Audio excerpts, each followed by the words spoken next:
মায়াঙ্ক, তুই তুই দিয়াকে ফিরিয়ে এনেছিস? হ্যাঁ, আমি ওকে নিয়ে এসেছি। আমি একটা কাজে যাচ্ছিলাম, হঠাৎ দেখি রাস্তার মধ্যে বসে ও কাঁদছে। मैं तो हैरान रह गया उसको देखकर। আমি তো বিশ্বাসই করতে পারছিলাম না যে দিয়ার ডেড বডি আমি নিজে চোখে দেখে গেছি, সে যে এইভাবে ফিরে আসবে আমি জাস্ট ভাবতেও পারছিলাম না। তারপর আমি গাড়ি থেকে নেমে ওর কাছে গেলাম, কিন্তু আমাকে চিনতেই পারলো না।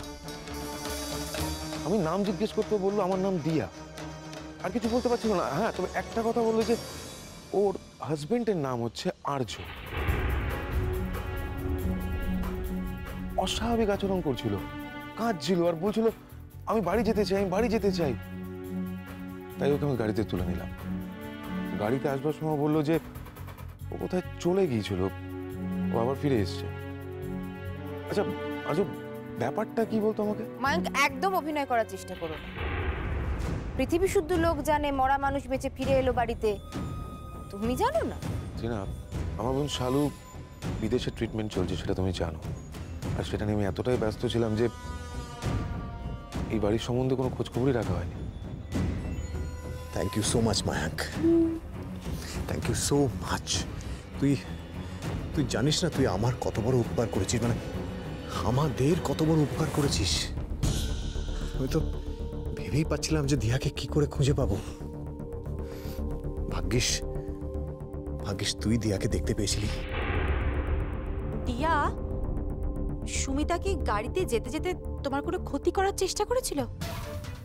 না মানে তুমি ওর হাত কামড়ে দিলে কেন? আমি কেন ওর হাত কামড়াতে যাব?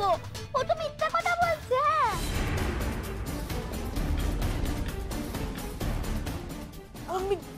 আমি আমি মিথ্যা কথা বলছি? এই দেখো দেখো, আমার হাতে প্রমাণ আছে। দেখো কেমন কেমন কেমন ব্যান্ডেজ করেছে। দেখো, প্রমাণ তো তৈরিও করা যায়। না না, এটাই স্বাভাবিক। দিন দিন মেয়েটা যে ফেরোসিয়াস হয়ে যাচ্ছে, তাতে ও যে কাউকে কামড়ে দিতে পারে, এটা এত অস্বাভাবিক কেন মনে হচ্ছে তোমাদের? সুমিতা মিথ্যে কথা বলছে না। যে মেয়েটা একটা কথা এই বললো তো পরের কথাটা ভুলে গেল, ও কামড়েছে এই কথাটা মনে নাও রাখতে পারে, ভুলে যেতেই পারে, সেটাই স্বাভাবিক। আই পাজি মেয়ে, আমার নামে মিথ্যা কথা বলা হচ্ছে? আমি ওকে কামড়ে দিয়েছি? তুই মিথ্যা কথা বলছিস, তোরা সবাই মিথ্যা কথা বলছিস। হ্যাঁ, খুব মিথ্যা কথা বলছিস। শান্ত হও দিয়া, শান্ত হও, শান্ত হও। আমরা সবাই তোমার কথা বিশ্বাস করছি, জিজ্ঞেস করো সবাই, কারণ আমরা জানি যে তোমার সরল মন, তুমি কখনো মিথ্যে বলো না। হ্যাঁ, তাহলে আর সরল মিথ্যে কথা বলছে না, আমরা জটিল আমরা মিথ্যে কথা বলছি, তাই তো? না ত্রিনা, না, তোমার বিশ্বাসযোগ্যতা এতটাই বেশি যে তুমি মিথ্যে বলতে পারো, এটা আমি নিজের কানে শুনলেও কখনো বিশ্বাস করবো না। আজও আমি আজ আসি রে।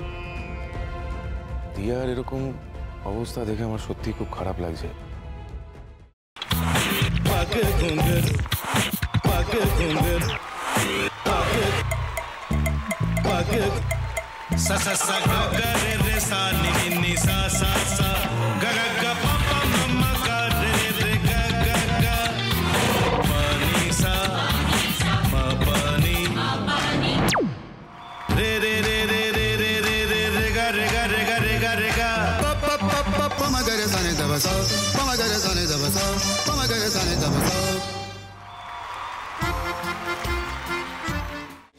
ভাতের সঙ্গেই খায়।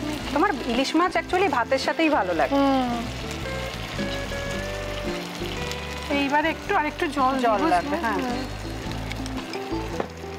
সর্ষে বাটা দিলে তো। তুমি বাজার করেছো কখনো? বাজার করেছি কখনো না, বাজারটা আমিই করি। কোথায় বাজার করো? আমাদের, হ্যাঁ, আমি বেলঘড়িয়া, মানে আমি খুব খাদ্য রসিক, সত্যি বড়। হ্যাঁ, মানে ধরো শনি রোববার হলেই আমার মনটা চুপচুপ করে। হ্যাঁ, দেখো ঠিক হচ্ছে কিনা, তারপর বলো। তোমার যাই এখানে ওখানে খেতে रेस्टोरेंट है। ठाकुर जी मुझे बचाइए, अब तो जानते हैं कि ठाकुर के सामने कोई झूठा बात नहीं बोलता। हमने चोरी नहीं किया, नहीं किया। সত্যি তো, ঠাকুরের সামনে তো কেউই মিথ্যা কথা বলে না। তাহলে পঙ্কিনান দাদা সত্যিই বলছে? তাহলে পালাটা কে চুরি করলো? পুনকে কে চুরি করলো? সত্যিটা জানি কি করে?